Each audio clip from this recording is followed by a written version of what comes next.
The air in the Onyx Jet Lounge at Teterboro always felt different. It was a rarefied atmosphere, tasting of expensive leather, jet fuel, and the quiet, almost religious hum of immense wealth. It was a place I'd grown accustomed to, a necessary portal between my life in New York and my clients in Zurich, London, or Dubai. My work, authenticating and securing high-value digital assets, a polite euphemism for being a cyber sleuth for the world's 1%, demanded discretion and speed. The private lounge was my office, my waiting room, my neutral ground. I was there, nursing a glass of sparkling water and reviewing encrypted files on a slate-gray tablet, when the sound of my mother's laugh cut through the serene quiet. It was a sound I knew better than my own heartbeat, a tinkling, perfectly calibrated chime designed to enchant and disarm. I froze, my fingers hovering over the screen. It was impossible. They shouldn't be here. This was my world, a universe I had built light years away from the suffocating orbit of their disappointment. I lowered my tablet just enough to peer over the top, and there they were. My father, Richard Sterling, stood tall and silver-haired, his suit a testament to Savile Row's finest. He had the practiced posture of a man who believed he was the most important person in any room. Beside him, my mother, Eleanor, was a vision in cream-colored Chanel, her smile radiant, her hand resting delicately on the arm of a much older, more powerful-looking man. They were a portrait of philanthropic grace, the co-founders of the Sterling Hope Foundation, a charity that had, in their words, redefined compassionate giving. To me, they were the architects of my own personal ruin, the voices that whispered failure into every dream I'd ever had. The man with them was Alistair Finch. I didn't need an introduction. Finch was a titan of industry, a near-mythical figure in the world of venture capital.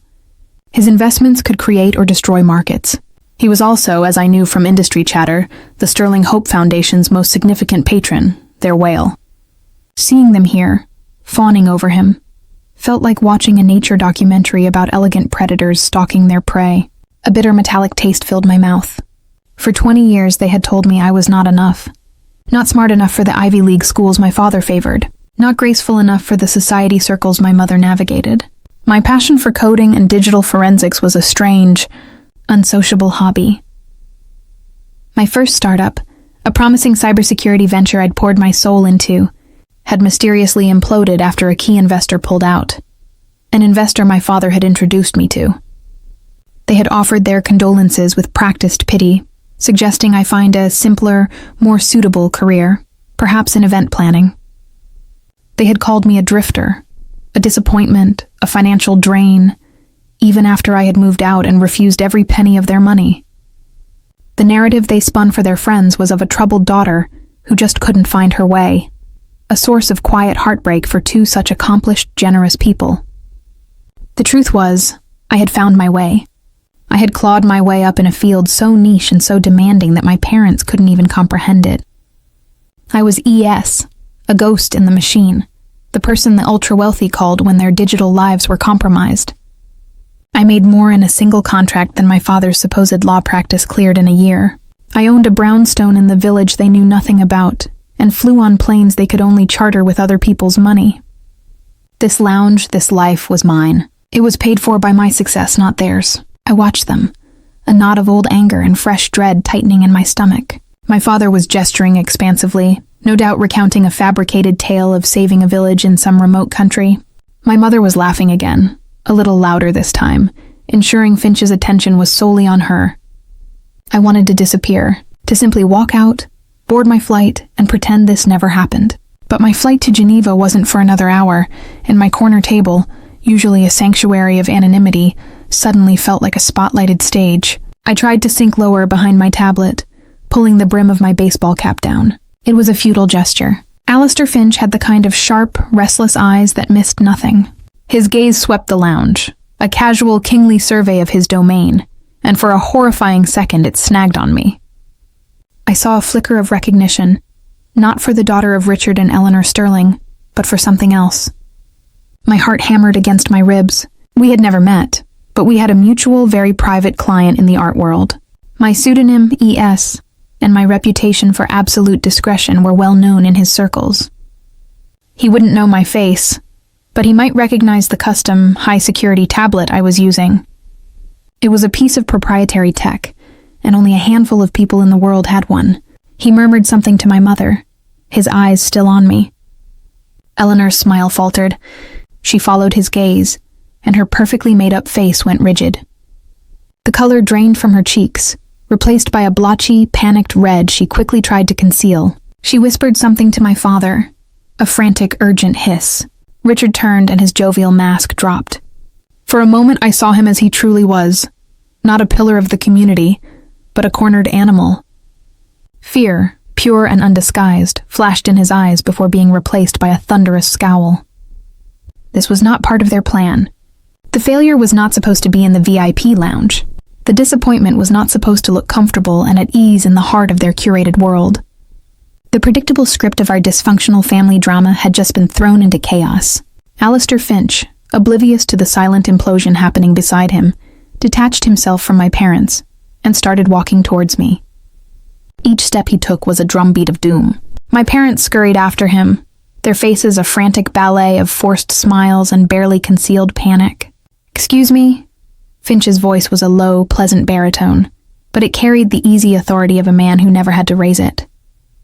"I know this is forward of me, but I couldn't help but notice your hardware. You wouldn't happen to be ES, would you?" I looked up, meeting his intelligent, curious gaze. I could lie. I could deny it, and watch the relief wash over my parents' faces. I could preserve their fiction and my own hard-won anonymity. But as I looked past him at my mother, who was mouthing the word no at me with desperate intensity, and my father, who was shaking his head almost imperceptibly, a lifetime of being silenced, of being made small, coalesced into a single defiant spark. "I am," I said, my voice clear and steady. I stood up, extending a hand. "My name is Alara Sterling." The effect was instantaneous and catastrophic. Alistair Finch's face broke into a wide, delighted grin. "Sterling? Good heavens, are you related to these two?" He gestured back at my parents. My mother's smile was a rictus of horror. She's our daughter," she stammered, as if admitting to a terrible crime. "Alistair, we are so sorry. She has these hobbies. We had no idea she would be here." My father jumped in, his voice oozing false paternal indulgence. "Alara, darling, what a surprise. You should have told us you were traveling. We worry." The lie was so bald, so practiced, it was almost impressive. They hadn't called me in 6 months. Finch looked from them to me, a flicker of confusion in his eyes. "Hobbies?" He chuckled, shaking my hand firmly. "Richard, Eleanor, your daughter isn't a hobbyist. She's a legend. ES saved my colleague Marcus Thorne from a catastrophic data breach last year. Saved his company, in fact. We've been trying to get a meeting with her for months. Marcus said she was brilliant, but practically a ghost." He turned his full attention back to me, his eyes alight with respect. "I must say, Miss Sterling, I'm incredibly impressed. Your parents have told me so much about their foundation, but they were surprisingly modest about their own daughter being a titan in her field." The silence that followed was thick enough to choke on. My parents stood frozen, their faces pale masks of disbelief and terror. The carefully constructed wall between their world and mine had just been demolished, and in the rubble, I could see the first glimmers of a truth they had spent a lifetime burying. The shock wasn't just mine anymore. It was theirs, and it was beautiful. The confrontation didn't happen in the hushed elegance of the jet lounge. My parents were far too skilled at maintaining their public facade for that.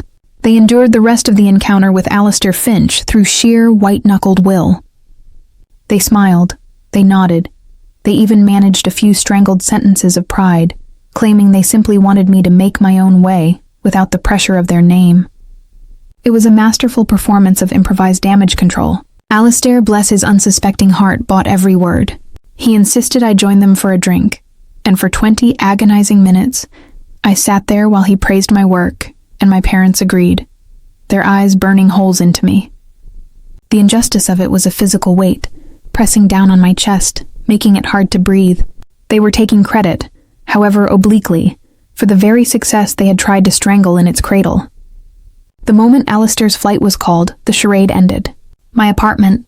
"Now," my father hissed, his voice stripped of all its public charm. It wasn't a request. The drive into Manhattan was silent and suffocating. I sat in the back of their chauffeured car, watching the city lights blur past, feeling like a teenager being dragged home after being caught somewhere I shouldn't be. The anger began as a low simmer in my gut. It was an old, familiar anger, but the encounter with Finch had added a new, volatile ingredient to the mix. Their apartment, a sprawling duplex overlooking Central Park, was my mother's masterpiece of sterile, impersonal luxury. It was a showpiece, not a home, filled with art they didn't understand and books they'd never read. As soon as the door closed, the storm broke. "What in God's name do you think you were doing?" My father roared, his face purple with rage. He ripped off his tie as if it were choking him. "Making a spectacle of yourself, of us?" My mother, usually the picture of composure, was pacing frantically, her heels clicking like gunshots on the marble floor. "How could you, Elera? How could you be so selfish? Do you have any idea what you've done?" Selfish. The word hung in the air, so absurd it was almost funny. I had spent my entire life contorting myself to fit their expectations, shrinking myself to avoid their criticism. And I was the selfish one. "I was waiting for my flight," I said, my voice dangerously calm. "It's what people do at an airport. What were you doing? Besides lying to your biggest donor, I mean." That stopped them. My father's jaw clenched. "You will show your father some respect, young lady," my mother snapped. "We have been working for years to cultivate that relationship with Alistair." "Years? And you, in 5 minutes with your little computer business. You put everything at risk." "My little computer business," I repeated, the words tasting like ash. "The one that just earned me the respect of the man you've been chasing for years? That business? This was the heart of it. It wasn't about my presence. It was about my success. My independent, undeniable, and to them, incomprehensible success. It invalidated their narrative. The failure daughter couldn't be a self-made millionaire. The disappointment couldn't be a respected genius. It broke the story they told themselves, the story that justified their cruelty. "Don't be naive," my father sneered, stepping closer. He used his height to intimidate, a tactic that had worked when I was 15. "You think he respects you?" He's amused. "You're a novelty, a party trick. The real work, the important work, is what we do with the foundation. We are changing lives, Alara." The sheer, unmitigated gall of that statement finally broke through my control. A raw, guttural laugh escaped me. "Changing lives? You're changing bank accounts. Your own." His hand flew up, and for a split second I thought he was going to strike me. He stopped himself, his hand trembling inches from my face. "You have no idea what you're talking about," he seethed. "You've always been jealous, spoiled and jealous of what we've built." That's when my mother delivered the final devastating blow. She stopped pacing and looked at me, her eyes cold and hard. "We did it for you, you know," she said, her voice dripping with venomous sincerity. "Everything. Even your little failures." I stared at her. "What are you talking about?" "Your startup," she said, a cruel little smile playing on her lips. "CyberGuard. Such a promising name. It was a shame about that investor, wasn't it? Mr. Davies." I remembered the gut-wrenching phone call. Davies, the angel investor my father had so generously connected me with, pulling his funding at the last minute, citing a sudden, vague change in portfolio strategy. It had bankrupted the company and me along with it. "What about him?" I whispered, already knowing the answer. "Your father had a little chat with him," Eleanor continued, savoring the moment. "Explained that you were fragile, unstable, not ready for that kind of pressure. He suggested that pulling out would be a kindness, saving you from a bigger fall down the line. We were protecting you, don't you see?" The room tilted. The air rushed from my lungs. It wasn't a mystery. It wasn't bad luck. It was sabotage. They had deliberately, methodically destroyed my first dream. They hadn't just predicted my failure. They had engineered it. You did that?" My voice was a choked whisper. "Why?" My father scoffed, finally lowering his hand. "Because you were in over your head. You needed to learn humility. You were chasing a silly pipe dream instead of focusing on what mattered. Family, reputation, our work. We gave you a valuable lesson." The injustice was a physical force, a white-hot wave that crashed over me, burning away years of self-doubt and misplaced guilt. All those nights I had lain awake, wondering what I had done wrong, what fatal flaw in my character made me destined to fail. It wasn't me. It was them. The anger was so pure, so absolute, it was almost clarifying. And my inheritance? I asked, my voice now shaking with rage. The money my grandmother left me. The money that was supposed to be the seed capital for that company. You told me it was lost in a bad market investment. My father had the decency to look away.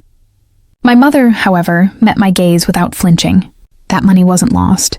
It was repurposed. It became the seed money for the Sterling Hope Foundation. Your grandmother would have been so proud to know her legacy was being used to help people, not wasted on some childish computer game. They had stolen from me. Not just my dream, but my birthright.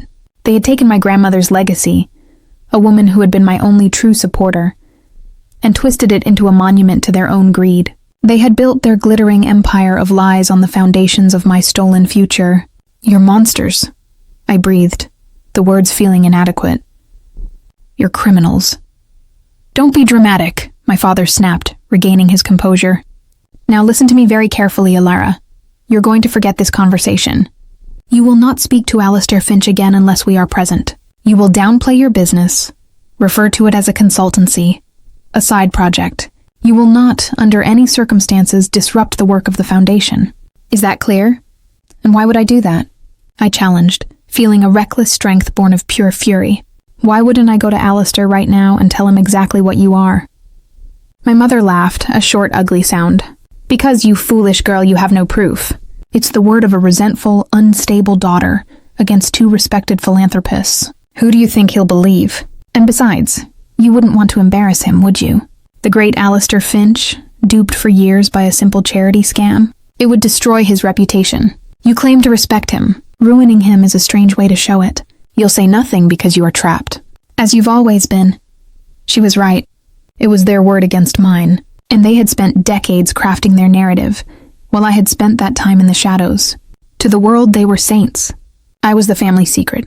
The injustice was a perfect, diabolical prison. They had not only wronged me, but they had also constructed the walls that made it impossible for me to seek justice without destroying myself and an innocent, powerful man in the process.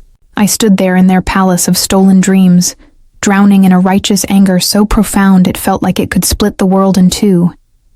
Yet I was utterly, completely powerless. And they knew it.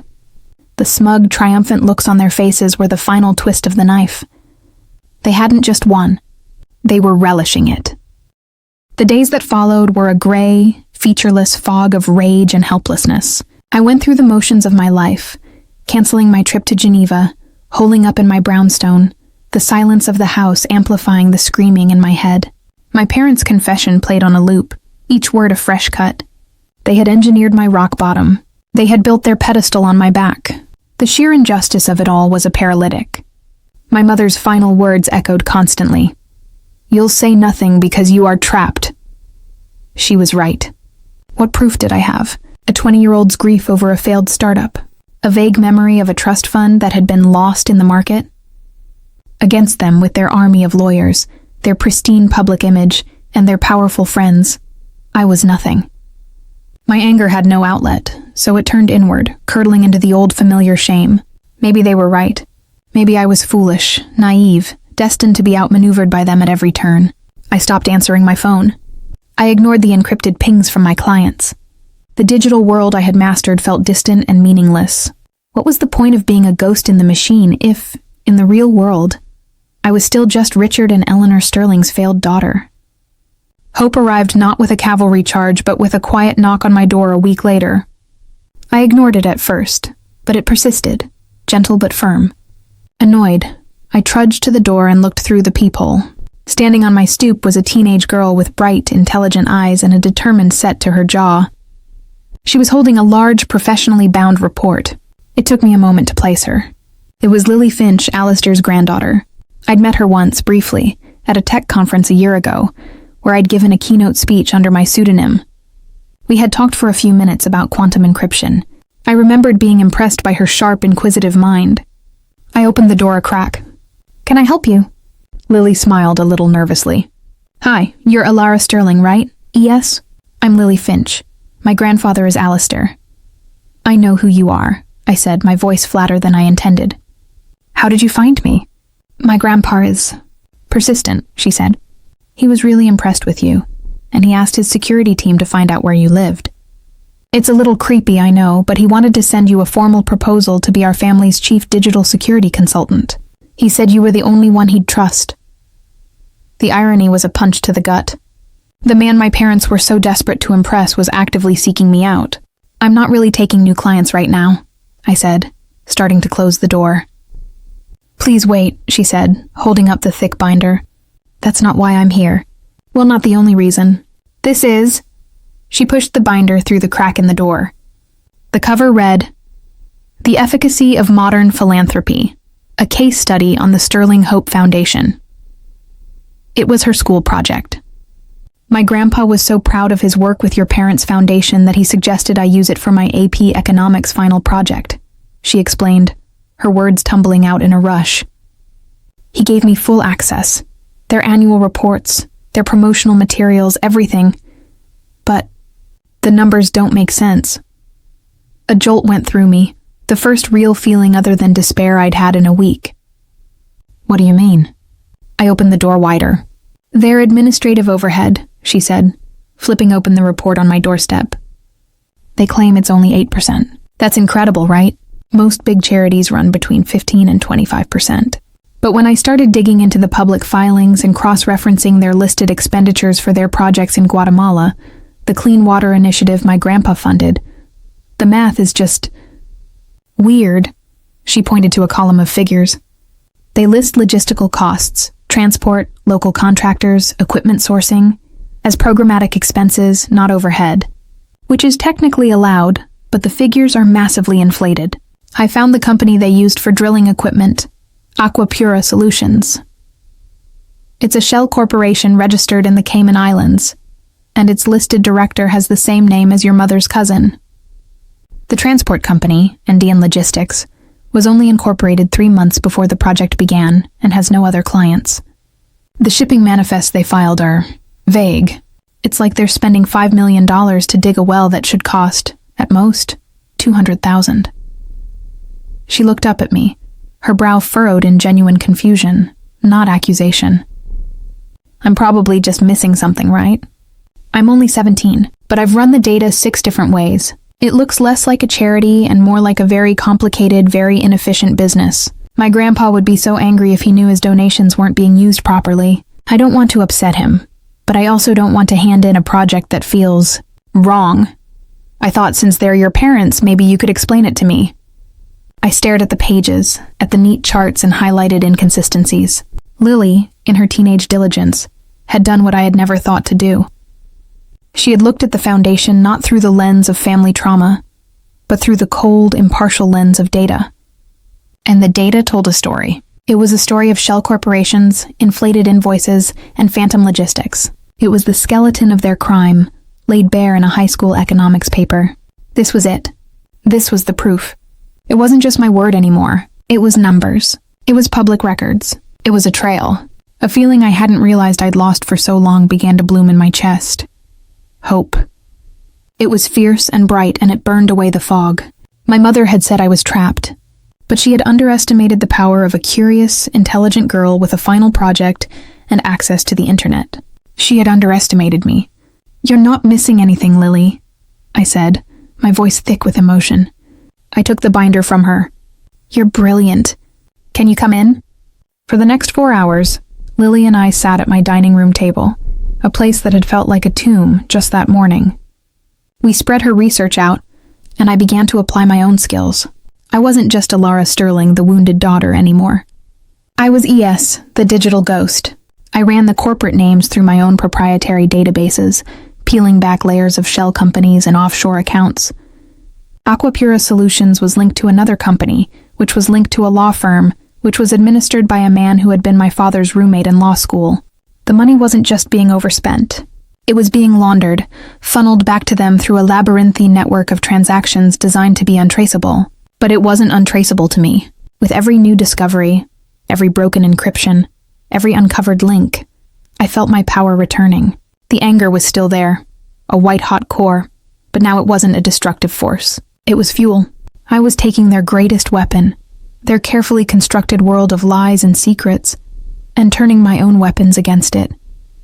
had the skills to follow the money, to map their network, to expose the truth in a way no one could deny. Lily watched me work, her eyes wide with a mixture of awe and dawning horror as she realized the full scope of the deception. "They're stealing," she whispered, looking at a complex flowchart I had sketched out on a whiteboard. "They're stealing from my grandpa." "They're stealing from everyone," I corrected her. "Every single person who ever donated $1 to the Sterling Hope Foundation." The sense of injustice that had paralyzed me was now a call to action. It wasn't just about my stolen inheritance or my sabotage career anymore. It was about the fraud. It was about the abuse of trust on a massive scale. It was about protecting Alistair and Lily. By the time Lily left that evening, promising to discreetly get me more internal documents from her grandfather's files, I was a different person. The victim was gone. In her place was a strategist. I looked at the binder, this unexpected gift from a teenage girl. It was more than just evidence. It was a key. My parents had built a fortress of lies around themselves, but Lily, in her innocence, had just shown me the unlocked side door, and I was about to walk right through it. The alliance with Lily Finch, my unwitting teenage whistleblower, transformed my grief into a focused, cold-burning mission. The first step was to acknowledge my own limitations. I was a master of the digital realm, but this was a war that would be fought in boardrooms and courtrooms. I needed an ally in the physical world, someone I could trust implicitly. The name came to me almost immediately: Ben Carter. Ben and I had been inseparable in college, two nerdy outcasts who bonded over late-night coding sessions and a shared disdain for the campus social hierarchy. He'd gone on to law school while I'd launched my ill-fated startup. My parents had despised him. They called him unambitious and crass, which was their code for not from old money. They'd actively worked to sever our friendship, and after my company collapsed and I fell into a deep depression, they'd succeeded. I hadn't spoken to him in nearly a decade. Finding him was easy. He was a partner at a small, scrappy law firm in Brooklyn that specialized in forensic accounting and white-collar crime. The firm's motto was, "We follow the money." It was perfect. I called him, my heart pounding with a mixture of hope and anxiety. "Ilara Sterling," he said, his voice a little rougher but instantly recognizable. "I'll be damned. I thought you'd been abducted by aliens." The old easy humor was still there. I laughed, a real laugh, for the first time in what felt like an eternity. "Worse, Ben. I need a lawyer." We met that night at a quiet bar in his neighborhood. I laid out the whole story: the lounge, the confrontation, the sabotage of my company, the stolen inheritance, and finally, Lily's binder. I watched his face shift from amused curiosity to disbelief, then to a grim, focused anger. He remembered my parents' casual cruelty, their condescending remarks. He had seen their manipulation firsthand. When I finished, he was silent for a long moment, slowly turning a page in Lily's report. "They didn't just steal your inheritance, Ilara," he said, his voice low. "They used it for wire fraud, mail fraud, and money laundering. That seed money for the foundation? That's the predicate offense. This isn't just a family drama anymore. This is RICO territory." The strategy we formulated was a two-pronged attack. Ben would handle the legal and financial paper trail, building an ironclad case that could be handed to the district attorney's office. My job was the digital deep dive, to prove intent, to uncover communications, and to create a timeline so clear and damning it would be irrefutable. We would work in parallel, in secret, gathering every piece of the puzzle before we made our move. The tension ramped up immediately. My parents, unnerved by my appearance at the lounge and my subsequent silence, began a campaign of passive-aggressive outreach. My mother left voicemails, her voice dripping with false concern. "Darling, we're just so worried. Are you all right? Your father and I just want to know you're safe." My father sent terse emails. "Ilara, your mother is beside herself. The least you could do is call." They were probing, trying to gauge my state of mind, to see if their threats had landed. I ignored them, and my silence clearly made them nervous. Meanwhile, Lily became our secret agent. With my guidance, she used her access as Alistair's granddaughter to discreetly download files from the Foundation's servers, which were linked to her grandfather's network for donor oversight. She'd feign interest in a specific project, asking for detailed budgets and vendor contracts, all under the guise of her ongoing school project. She would then upload the encrypted data to a secure dead drop I had created. It was risky, and I felt a constant knot of fear for her. But she was fearless and brilliant, navigating their world with an innocent poise that was the perfect cover. The data she retrieved was a goldmine. I found the real invoices, hidden in password-protected subfolders, which showed the actual costs of their projects. The discrepancies were staggering, often a 90% markup. The other 90% was being funneled to the Cayman Islands shell company, Aquapura Solutions. From there, I traced the money's journey. It was a masterclass in laundering. The funds were dispersed into smaller accounts, invested in legitimate-seeming businesses, an art gallery in Switzerland, a luxury real estate holding company in London, before eventually being consolidated into a series of personal trusts in my parents' names.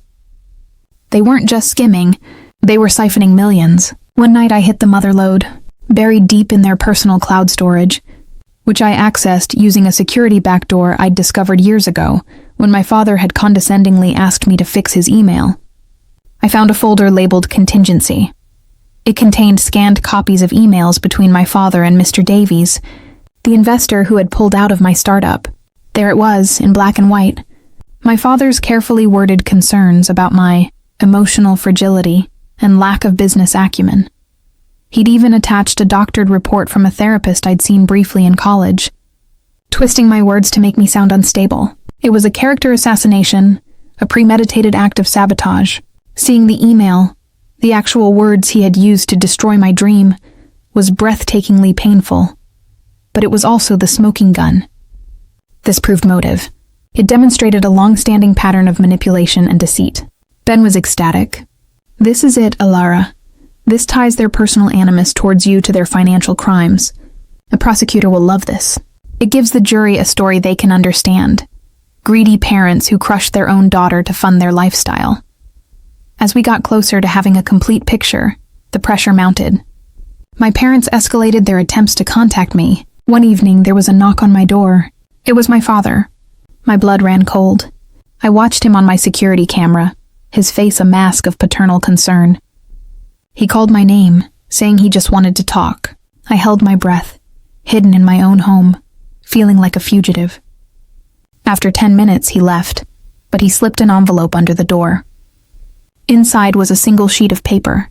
It was a cashier's check for $50,000. The memo line read, "A little help for our struggling daughter."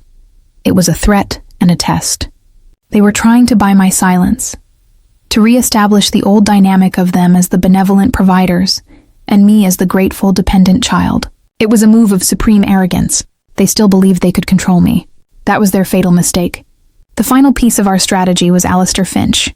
We couldn't go to the authorities without informing him first. He was the primary victim, and his testimony would be crucial. But as my mother had pointedly reminded me, the revelation would be a massive public humiliation for him. Ben and I debated the approach for days. A cold legal letter would be adversarial. A phone call felt too impersonal for a betrayal of this magnitude. We needed to do it face to face. We had to control the narrative. I decided to use their own arrogance against them. I replied to my father's email for the first time in weeks. "Thank you for the check," I wrote. "You're right, I could use some guidance. I've been offered a significant consulting contract with Finch Enterprises, and I'm in over my head. I'd be grateful for your advice. Perhaps we could all meet with Alistair to discuss it. I value your experience." It was the perfect bait. The idea of me needing their help, of them being present to guide me in a meeting with Alistair Finch, would be irresistible. It would feed their egos and allow them to manage the situation, or so they would think. My father replied within minutes. He was delighted. He would arrange the meeting immediately. The trap was set. Ben had compiled a series of binders, one for each person who would be in the room, detailing the evidence in a clear, chronological narrative. My digital presentation was ready. Every shell company, every fraudulent wire transfer, every incriminating email was mapped and ready to be displayed. The night before the meeting, I couldn't sleep. I sat in my office. The glow of my monitors illuminated. The boardroom at Finch Enterprises was on the 80th floor, a glass-walled cage in the sky overlooking the entirety of Manhattan. The view was meant to inspire a sense of power and perspective, but on that morning, it felt like an arena. Ben sat to my right, his calm demeanor a reassuring anchor. Our evidence binders, bound in unassuming navy blue, were stacked neatly in his briefcase. Across the polished mahogany table, my parents were radiating smug satisfaction. My father was holding court, chatting easily with Alistair Finch about global markets, while my mother smiled benevolently at me, a silent, "See, this is how it's done," expression on her face. They genuinely believed they were there to witness me stumble, to swoop in and demonstrate their superior wisdom and connections. They thought they were the puppet masters. They had no idea the stage was set for them. Alistair Finch, a man whose time was measured in millions of dollars per minute, turned his attention to me. "Elara," he began, his tone warm, "your father tells me you wanted our advice on a proposal for my firm. I'm all ears. We were incredibly impressed with your background check, and we're eager to have you on board." This was my cue. I took a deep breath, my heart hammering against my ribs. I looked at my parents, at their expectant, patronizing smiles. This was the last time they would ever look at me that way. "Thank you, Alistair," I said, my voice steady. "But I'm afraid there's been a misunderstanding. I didn't ask for this meeting to discuss a proposal. I asked for it to present my findings." A flicker of confusion crossed Alistair's face. My father's smile tightened. "Darling, don't be nervous," my mother cooed. "We're all friends here." "My findings," I continued, ignoring her, "concern the Sterling Hope Foundation." The atmosphere in the room changed instantly. The air grew heavy, charged. My father's face hardened. "Elara, this is neither the time nor the place." "On the contrary," Ben Carter interjected smoothly, placing a binder in front of Alistair. "This is precisely the time and place.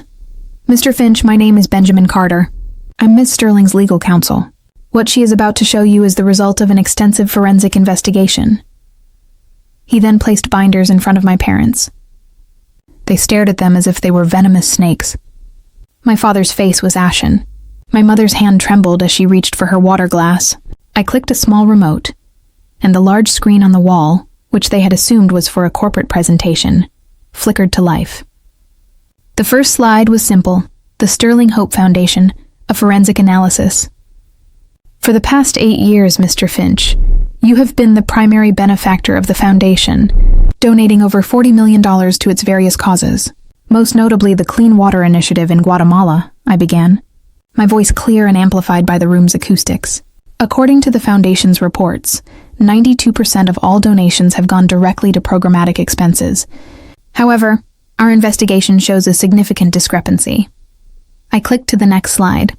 It was a flowchart, the one I had built in my office, now professionally rendered. It showed Alistair's donation at the top, flowing into the foundation's main account.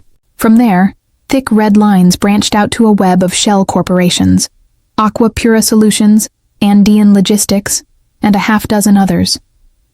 "These are the entities your donations were paid to for services and equipment," I explained, walking him through the chart. "And these entities are, in fact, owned and controlled by my parents, Richard and Eleanor Sterling, through a series of offshore trusts and intermediaries." "This is preposterous," my father boomed, slamming his hand on the table. "Alistair, this is slander. Our daughter has had issues for years. This is a fantasy, a desperate cry for attention." Alistair said nothing. His eyes were fixed on the screen, his face an unreadable mask of stone. He opened the binder Ben had given him. Inside, Ben had tabbed the key documents: the corporate registration for Aqua Pura Solutions listing my mother's cousin as director, the inflated invoices cross-referenced with the real ones Lily had procured, the bank statements from the Cayman Islands showing the deposits. "The money didn't stop there," I continued, my voice gaining strength. I advanced the slides, showing the next layer of the laundering scheme: the art gallery, the real estate firm. The funds were laundered through legitimate businesses before being deposited into personal trusts. "Over the $40 million you've donated, we can trace at least $36 million directly back to them." My mother finally broke her silence. Her voice was a high, strained whisper. "She's lying. Why are you doing this to us, Elara? After everything we've done for you?" That was the moment I had been waiting for, the personal betrayal that underpinned the financial crime. "Everything you've done for me." I turned to face her directly, the corporate presentation forgotten for a moment. "Are you referring to the sabotage of my first company?" I clicked the remote again. The scanned email from my father to Mr. Davies filled the screen. The doctored therapist's report appeared beside it. I read my father's words aloud, his description of me as fragile and unstable. A collective gasp came from Alistair's side of the table, where his own legal counsel was now sitting. My father stared at the screen, his mouth opening and closing silently. He looked like a man who had just seen his own ghost. Or perhaps, I went on, my voice shaking with a decade of suppressed fury, you're referring to my grandmother's inheritance. The money you told me was lost in the market. The money that, in fact, provided the seed capital for this entire fraudulent enterprise. I put up the final slide. A bank statement from 2010 showing the transfer of my trust fund into the newly opened account for the Sterling Hope Foundation. The room fell into a dead, suffocating silence. The evidence was absolute. The narrative was complete. There was no defense. My parents were exposed, stripped bare of their lies under the cold fluorescent lights of a corporate boardroom. My mother began to sob, not tears of remorse but of defeat. My father just sat there, deflated, all the bluster and arrogance gone, leaving behind a small, withered old man. Alistair Finch slowly closed his binder. He looked at my parents, and for the first time I saw a crack in his stoic facade. It was a look of profound, soul-deep disappointment and cold, surgical rage. He didn't raise his voice. He didn't need to. "Richard, Eleanor," he said, his voice quiet but carrying the weight of a death sentence. "For years you have been my friends. You have sat at my table, played with my grandchildren. You have taken my trust, my money, and my genuine desire to do good in this world, and you have perverted it into a monument to your own pathetic greed." He paused, looking at them with utter contempt. "And to do this to your own daughter, to deliberately break her spirit to cover your tracks. It is a depth of evil I have rarely encountered." He then turned to me. The anger in his eyes softened, replaced by a deep, unwavering respect. "Ilara, I am profoundly sorry. For my ignorance, for what you have endured." He then picked up his phone from the table. He didn't have to look up a number. He pressed a single button on his speed dial. "Yes, connect me to the district attorney's office, please. Tell them Alistair Finch is calling. I have a matter of significant white-collar crime to report." "Yes, I'll hold." My father made a choking sound. My mother's sobs turned into a hysterical wail. The catharsis was not loud or explosive. It was a quiet, definitive click as Alistair Finch made the call. It was the sound of their world ending. It was the sound of justice. I looked at my parents, these two people who had defined my life through their negativity and abuse. And I felt nothing. The anger was gone, burned out. The pain was gone. All that was left was a vast, quiet emptiness, the space where all that poison used to be. I had not only survived them, I had defeated them. With the truth, I stood up, nodded to Ben, and we walked out of the boardroom, leaving the wreckage of their lives behind us as the calm, professional voice of the DA's operator echoed on the speakerphone. The aftermath was a media firestorm. The story of the philanthropic phantoms, as one headline dubbed them, was irresistible. High society philanthropists brought down by the brilliant, estranged daughter they had dismissed as a failure. For weeks, my parents' faces were plastered across news sites and television screens, their carefully crafted images of grace and compassion replaced by grim-faced mugshots. The trial was swift. Ben and I had built such a meticulous, airtight case that the defense had nowhere to go. Faced with mountains of evidence and the testimony of a betrayed Alistair Finch, my parents were convicted on multiple counts of fraud, money laundering, and embezzlement. They were sentenced to 15 years in federal prison. I did not attend the sentencing. I watched a clip of it later, seeing them in drab jumpsuits, stripped of their designer clothes and their dignity. They looked old, frail, and pathetic. I felt no triumph, no satisfaction, just a profound sense of closure, like closing the final page of a long, difficult book. The real work began after the verdict. The Sterling Hope Foundation was a toxic asset, its name synonymous with fraud. But Alistair, driven by a powerful need to right the wrong, refused to let the original mission die. He asked me to help him rebuild it from the ashes. We dissolved the old foundation, and using the millions recovered from my parents' frozen assets, we created a new entity, the Phoenix Initiative. The name was my idea. Our mandate was radical transparency. Every donation, Every expenditure, every project budget was tracked on a public blockchain ledger, accessible to anyone in real time. We funded projects not just with money, but with technology and expertise, ensuring every dollar was maximized for impact. I took on the role of Chief Technology Officer, building the secure, transparent systems that powered our work. It was a chance to use my skills not just for profit or protection, but for genuine good. It was healing. Alistair became more than a client or a patron. He became a mentor, a friend, and the father figure I never had. His family, especially Lily, embraced me as one of their own. Our Sunday brunches, filled with laughter and lively debate, replaced the stilted, silent holiday dinners of my childhood. I found my found family. Healing wasn't a linear process. There were days when the ghosts of my parents' words would resurface, whispering doubts in the back of my mind. The trauma of their betrayal had left deep scars. I started seeing a therapist, a real one this time, and began the difficult work of untangling my self-worth from their lifelong campaign to destroy it. I learned to celebrate my own successes without apology. My consulting firm, now operating under my real name, flourished. I became a public figure, not just as the woman who exposed her criminal parents, but as a leading expert in cybersecurity and a vocal advocate for victims of financial and psychological abuse. I gave talks, sharing my story not as a tragedy, but as a testament to resilience. The question I was asked most often was about forgiveness. Could I ever forgive them? For a long time, the answer was a simple no. Their actions were not a mistake. They were a calculated campaign of cruelty. But over time, my perspective shifted. I realized forgiveness wasn't about absolving them. It was about releasing myself from the burden of carrying their poison. I didn't have to forgive their actions, but I could find a kind of peace by understanding them for what they were. Pathologically narcissistic people, incapable of love, driven by a desperate need for adoration and a deep-seated fear of being seen as ordinary.